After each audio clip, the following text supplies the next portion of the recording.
શું નામ છે દાદા તમારું? કરશનજી, બાપાનું નામ? રૂડાજી, કેવી અટક? ઠાકોર, કયા ગામ રહેવાનું? બાખાસર, સિટી કઈ પડે? બારદેર બાજુ, હવે શું તકલીફ હતી દાદા તમને? ગોડાનો ઘસારો, કેટલા વર્ષની તકલીફ હતી? 20 વર્ષની, ઉતાળું બોલો. 20 વર્ષથી, બરોબર. અહીંયા રાધનપુર મારી જોડે કેટલી વાર આયા? 2 વખત, કેટલા ટકા ફેર પડી ગયો? 100%, ઉતાળું બોલો.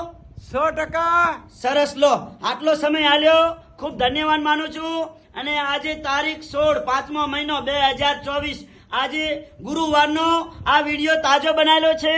મારું નામ છે અનવરભાઈ વૈધ અંજાર વાડા, અને અંજારથી હું રાધનપુર આવું છું 3 દાડા વિઝિટ કરવા. ગુરુવાર, શુક્રવાર અને શનિવાર સવારે 9 થી 4 વાગ્યા સુધી રાધનપુરમાં ઓફિસ ચાલુ હશે. જ્યારે પણ તપાસ કરાવવા આવો એટલે ફોન કરીને આવવાનું, ફોન કર્યા વગર આવવાનું નહીં. મારું નામ છે અનવરભાઈ વૈધ. નમસ્કાર મિત્રો.